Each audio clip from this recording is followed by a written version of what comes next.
Tired of winning the tailgate but losing the games? We can't help that. But we can tell you what the hell is up with each team and what's going on across sunny San Marcos. Texas State fans, get on your feet. You're listening to Squaring Around with Jakob Rodriguez and Andrew Zimmel.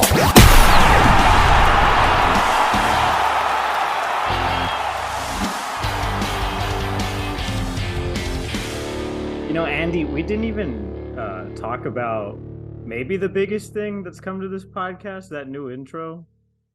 Oh, shout out to the new intro. Good stuff. Intro? Yeah, shout out the guy from Fiverr that I just found randomly.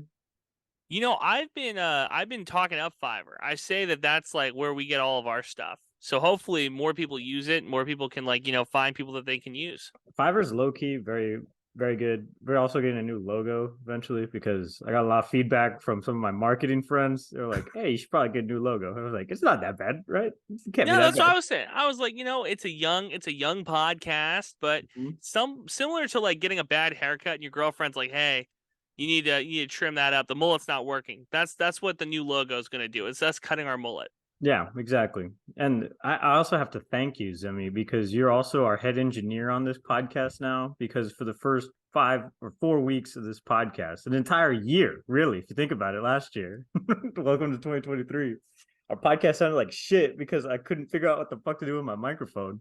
You may have seen it peeking out. It's here eventually. But I just fucked up my Zoom settings and Andy corrected me. So you're welcome for that. Yeah, no, I was about to drop $40 on a microphone, and so that just went to the new logo money. Plenty of people don't know how to do the Zoom settings. I have figured them out the hard way, so I got you, bud. Thanks, man. So new year, new Bobcats? Question mark.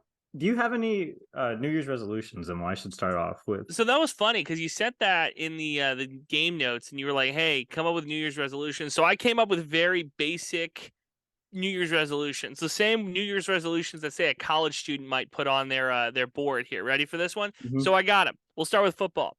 Football. Hit the gym. I meant for yourself personally. Oh, for myself? Yeah. Do you do that? No, I don't believe in. I think that no, I don't believe in resolutions. I don't believe we're about to give resolutions. I set goals for myself, and then I just surpass those goals. No, resolutions are easy to break. That's the problem. You know what I mean?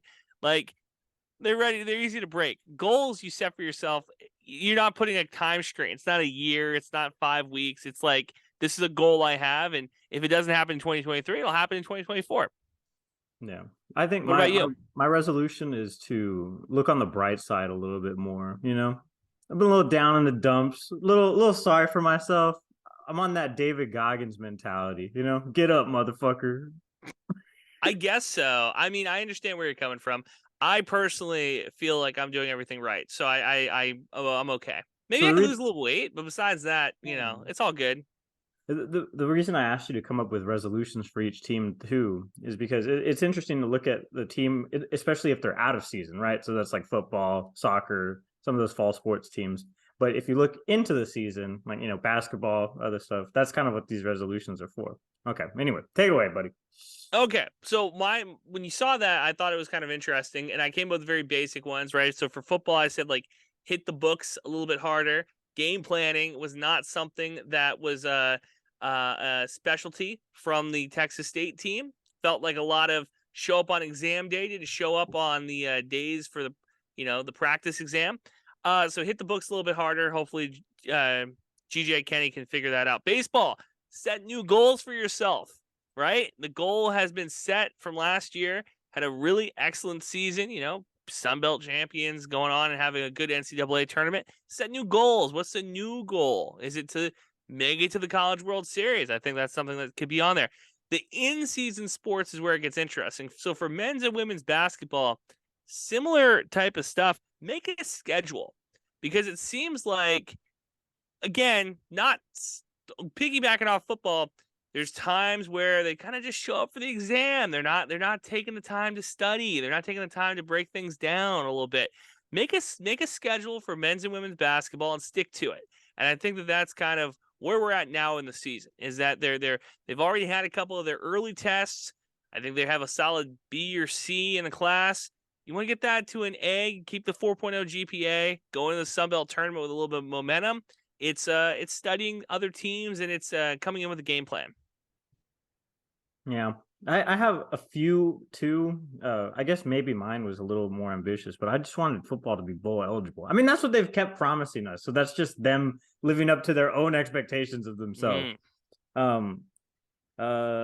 We have a tennis team. I think this is probably the most atrocious on the list, though. And tennis went 6-16 last year. It's 2-8 in their conference. So have a tennis team, I think, next year is a pretty good goal. I think that's funny that like they get the least amount of respect, I think, when it comes to like conversation about them. And then when we do talk about them, it's because they're not any good. So get better. Good luck. My cousin was the beat writer on that when we were at the Star. Ryan. Really? Yeah, he wrote like 4 or 5 features on them. He fumbled the bag because, and I can say this now, a couple of pretty good looking tennis players. Texas State was not they were not bad looking tennis players.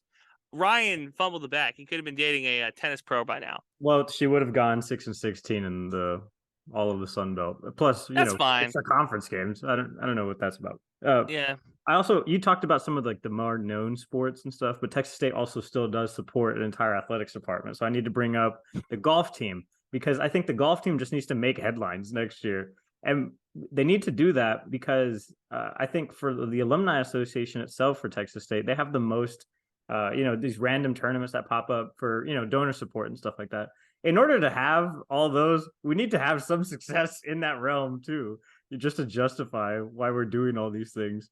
We're doing it because that's what rich people do, and that's how they kind of fell off. I feel like the golf team like 5 years ago was like pretty good. So it's not good that they're not as good as they were. I guess I don't know. They lost was the head golf coach also the husband of Kat Osterman? Am I wrong there? I thought that was I thought that was true, and I don't think either one of them is coaching at Texas State anymore, which is a real shame. Mostly because Kat was an incredible softball coach, and I guess her husband was pretty good at golf because things were working pretty good when he was the head coach. Yeah, I mean, if he was the head coach, we totally breezed by him. That one time we went up to meet Kat, and we're just like complete fangirling over her, and he was probably like, "Well, I've done some things too." Do you think that like would that bother you if you were dating like a really prominent like female athlete? That the amount of people asking for your significant other's autograph, would that bother you? No, I don't think so. Me neither. No, I'm very confident. I'm good. Yeah. Yeah. So what else you got cooking for these teams? That's what's weird, man. Like, because soccer, softball, very successful, but haven't gone to that next level. I would say the same. I guess about women's basketball too. Kind of like just set the goals. Set new goals for yourself. Like for softball, like what's the goal? Is it to win the Sun Belt this year? Is it to win a tournament game? Like what's the real goals here? Texas State continues to just run into buzzsaws, it feels like, when it comes to playing in that next level. Volleyball ends up always having to play like a really good team. I think Texas won the national championship this year, and I think that was like their first round opponent. Baseball played Stanford. Those guys aren't shabby. Yeah, so it seems like Texas State, when we do get a bid to go to these like national tournaments, kind of not always working in our favor. However, I'm okay with it. The appearance is fine for now.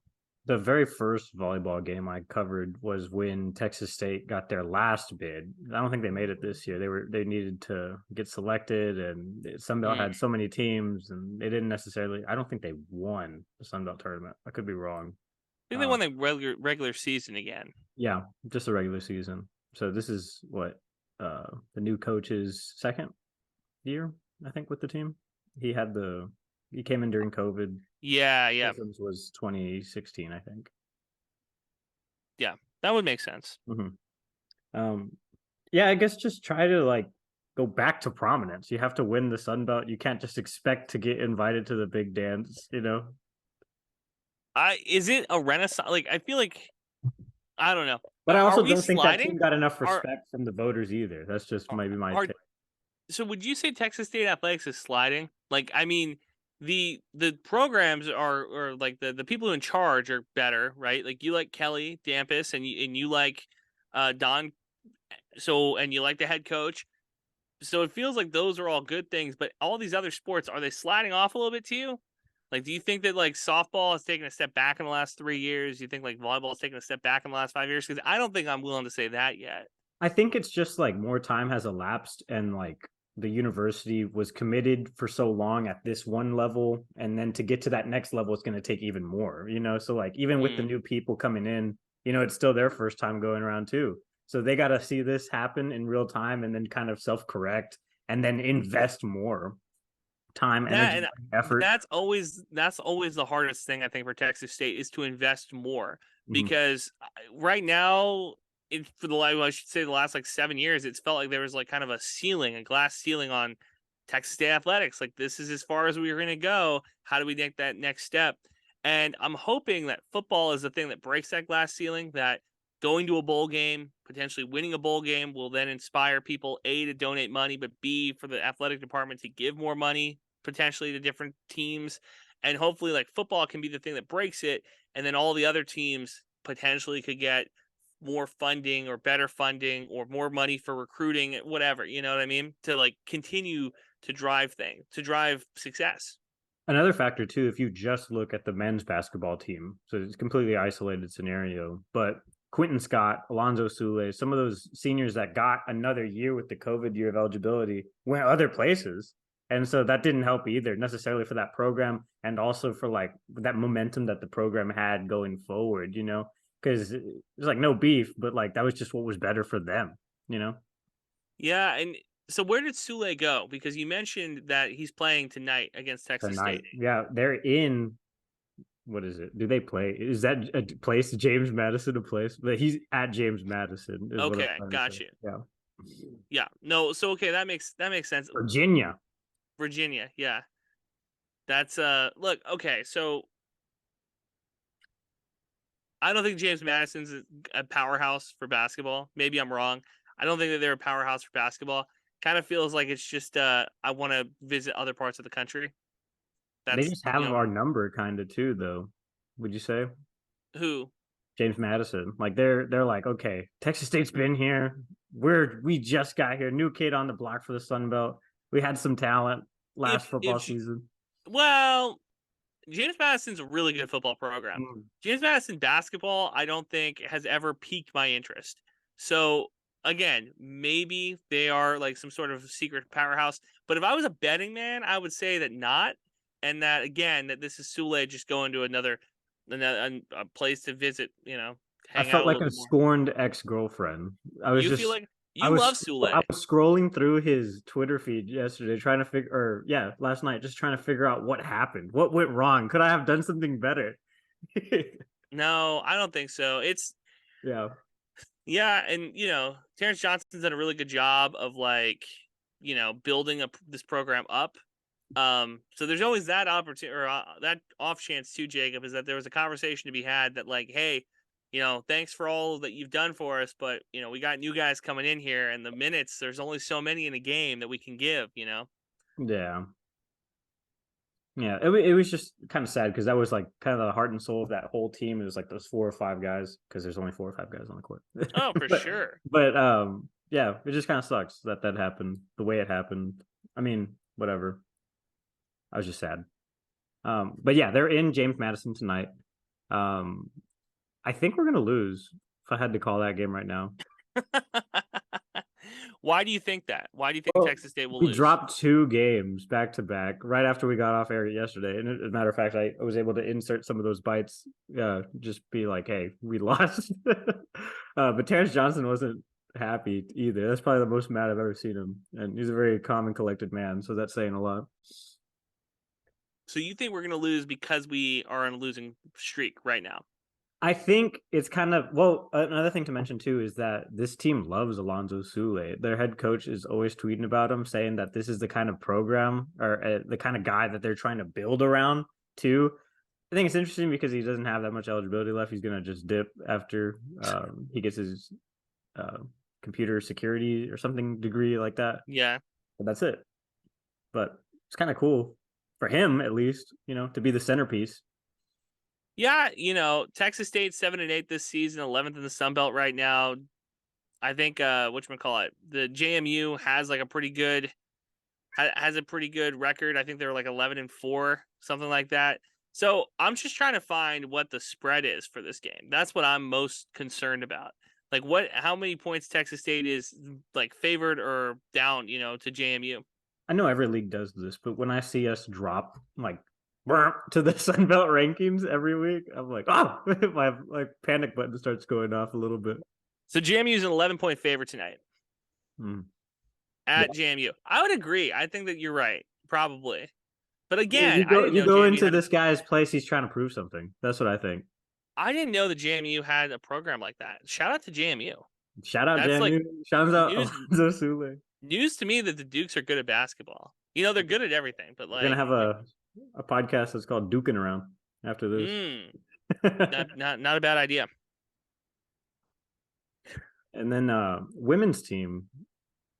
It's important that they continue to win because Coach Z is like 2 games away from like the all-time winning record at Texas State.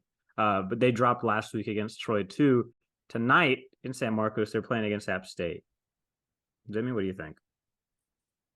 I mean, Coach Z being 2 games away from like this pretty historic mark is really cool for her, especially because we talked like last week about how the support behind her has not always been there.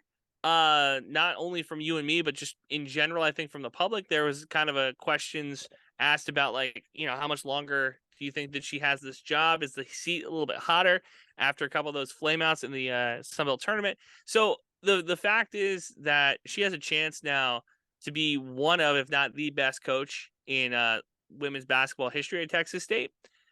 She's relatively young for a head coach in college basketball. So, I mean, the facts is that she gets these 2 wins and then you get a couple more, you know what I mean? If you can string together some wins here, not only conference wins, but also tournament wins, and you get maybe a berth to the NCAA tournament at some point, you have a really good chance here to go down as one of the greatest coaches of all time at Texas State. I'm a little superstitious, Zimmel, mostly because my great grandma in the Valley was a witch. People would come up to her and try to get her to healing powers and stuff like that. So I'm very much believe in karma and a lot of other things that make the world go round. Texas State tonight, they're having Suzanne Fox, who has that record above, Coach Z, but she's the guest analyst on the ESPN broadcast that's happening like as we speak or in the next couple hours. So she has her there watching as her own record could potentially be broken within the next game or two. I think that puts a lot of undue pressure on somebody. I don't know. You don't like that? I like it when it's like that. I like the passing the torch type of moments. Also, Fox has been on a couple of the ESPN Plus broadcasts. She's a kind of, I'm not going to say a staple, but she's in the area and she's somebody that they have on a lot. So it's not just like, hey, what are you doing on a random Thursday night? You want to come call a basketball game? It's that, and it's also like, she's good. You know what I mean? She's not bad on air. Yeah. So I don't know. I don't agree with you. I think that it's nice to have the passing of the torch is underrated. I think I like it when there's like athletes or coaches are in the building for it because it's cool, and Fox is a big part of Texas State basketball history, and so's Coach Z at this point. Would you have liked Texas State great from KTSW to be in the booth with you as you surpassed some record at KTSW? I'm trying to think of a record I could surpass. The thing is that, and you know me, and I'll tell the audience, I'm not big on awards. I'm not a big awards guy. A lot of people are. I've never been a big awards guy. I think that if I were to win an award and a guy like Matt McLaren, who is a guy that was at KTSW, was one of the greatest broadcasters in Texas State history, or Brant Freeman, who's another one that's very well known, calls all the basketball games, all the football games for ESPN Plus for Texas State. If one of those guys was around for me to win an award, that'd be cool. But, at this point in my life, I don't think it would matter all that much to me. That's good, Jim. I'm glad you have that kind of perspective because I definitely am like, I gotta be the best. I gotta try and do everything, and that's why I look like this. And I'm breaking out, and I have. If you had like somebody, if you had another star person that was like good before you hanging out, you'd be freaked out by that. You wouldn't like that. No, I mean Carrington was a great editor right before me, the first black editor in chief, and that didn't really. But he was always one of my closest friends. Yeah, I'm talking about somebody from like the 80s or 90s. Oh, none of those guys could touch what I did at the Star, so I'm not worried about them. Okay, bookmark it. Hey, people watching at home, I didn't say that Jacob did, so that's fine. Go off. No, I mean before me, before Carrington, before a lot of those people. Who cares? Like nobody was watching y'all. Good stuff. Good stuff. And we beat UT when I was there, so I'm one of the winningest editors in the last decade. Okay. Awards. Got it. Awards. Fluorescents. Money. Yeah, we got it all when I was there. Good for you. Star alum here. Jacob Rodriguez. Not just Star alum. Editor-in-chief. Current, actually, I'm on the advisory board, so that's why I'm so high on the Star. I love those guys. They're really good at what they do. KTSW, call me.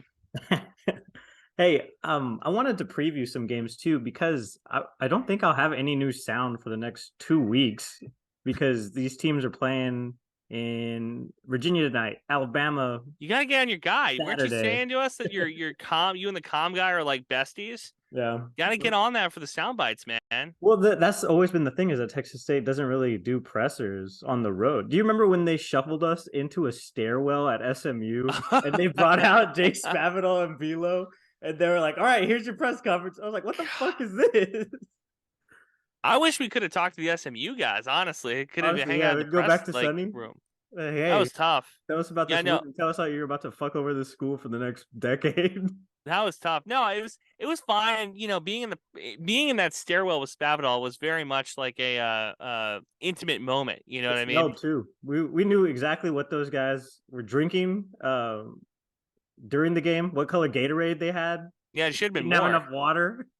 Should have been a lot more water. Should have been a lot more Gatorade. Those guys, they got ran over by SMU. Anyway, point is that you're right. You are correct. But I thought things changed. Things are like on the upswing for comm. Yeah, but I still don't think I don't know. I mean, I know they have a media relations team traveling with them, but I don't think they're doing the staged, either if not even for Facebook or Instagram or whatever.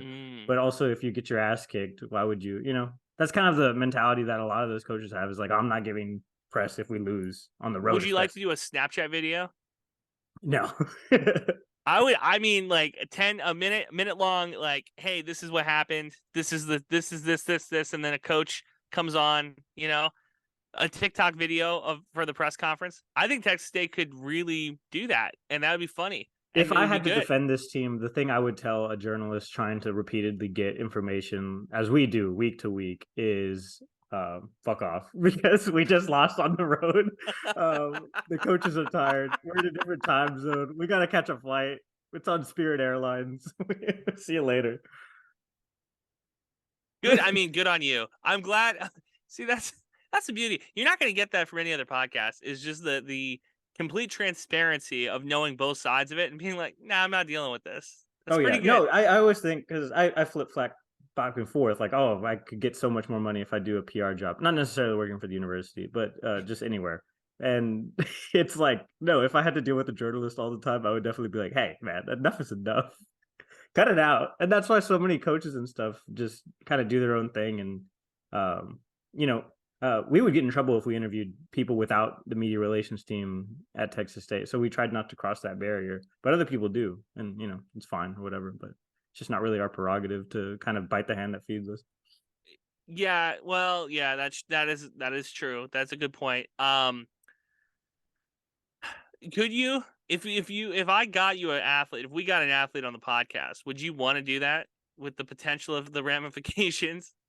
I don't know. I have so many, that was my legacy at the Stars, rebuilding all these relationships. So to tear them down brick by brick after I graduate, to potentially mess something up for other people down the road that are trying to cover this team. I think it would just be us that would get messed up by it. We just get blackballed by the university we're trying to cover. Yeah, I don't think that's good practice. Huh? I don't think it's a good practice. Well, I thought, it's not a good practice, but I have practiced doing it. So, no, I mean, we've definitely have done it. Well, the thing is too, we're about to have a pro day eventually in the future. I'm sure. For who? Not the details. There's some people that are trying to go to the pros. I need to see that list. I can help them. Give me the list of the guys. Right. This is what I think about transfers, especially from Texas State, is you didn't do well at Texas State. More than likely than not, you were not a Sun Belt player selection, all Sun Belt team, more often than times, right? Unless you're like a Brian London type of guy. Or Aaron Brewer's still in the league. Aaron Brewer still suits up for the Tennessee Titans every Sunday. Good for him. So shout out to him. And David Mayo, shout out. But those guys are exceptional and like standouts. Some other people, just take your degree, take your free money, and dip, dude. XFL and USFL are going to employ a lot of Texas State Bobcats. That's my take right now. There's a lot of guys who are going to be very good. San Antonio Renegades and Dallas Roughnecks. It's gonna be good. It's gonna be good for them. Bouncing back to the kind of the scheduling for these teams. After tonight, they're gonna play South Alabama on Saturday, and then the next 2 weeks they go to Arkansas, and then they go to Louisiana to play Arkansas State and ULM. I think they'll bounce back in that 3-game series. What do you think? Zimmy? Okay. Yeah. I think so too. Just by the law of averages, you can't, lose this many games. Or the team's not bad. It's just not 500. Does that make sense? Like It's not a bad squad. They're just not 500. And also, I mentioned this last week. None of this actually matters. None of this matters until the Sun Belt tournament, because Texas State for years was the best team in the regular season, or one of the best teams in the regular season, and then didn't show up in the playoffs. Don't show up in the regular season, show up in the playoffs, and things will be good. I'm down by there's a year where I think a 7 seed or a 6 seed won the Sun Belt tournament. So it's not impossible. It's not impossible to do. They do, however, need to start winning games here in the month of January to ramp up for February and March. Yeah, because if they're like 3 games under 500 by this time next month, then we have a real problem. Then we're having like sirens going off, because that would not be good. Mm-hmm. And at the same time period, the women's team is just in San Marcos basically until the 14th, which is next? I don't think it's next week. I think it's a week and a half from now.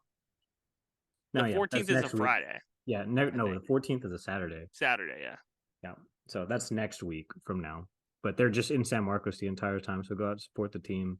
They play Louisiana, Georgia State, and Arkansas State. They should win all those games, and then Coach Z should get a record and then some. Yeah. So cool. Good for the women's basketball team to win games. Good for them. And also on that same court, we talked a little bit about volleyball. We've talked a lot about basketball this podcast. I want to talk about the Jeff Foster court dedication that's happening. What is that? Is that also next week? It's kind of jam-packed for the whole. They found a way. They said those students are coming back, right? Okay, let's figure out the first game that we can get them all back in that arena to pack that place. That should be the first time that the men's basketball team is back in town. I think the women are out of town that week. That makes sense. So Jeff Foster, arguably the most successful professional Texas State Bobcat, played in the 1997. Was on the 1997 team that was really good. Played in the NBA Finals, I believe. I think he had 2 minutes with the Indiana Pacers against the Lakers. Lakers ended up winning. Jeff Foster is a very big name, very important guy in Texas State basketball. To name that court after somebody that's not Karen Chisholm is a problem, I think, in my opinion. I think that's a problem in my opinion. Now, I have been the most outspoken Karen Chisholm truther when it comes to her career at Texas State, where there is a time where she's got the most wins. She's one of the most winning volleyball coaches of all time. She's a staple of Texas State, right?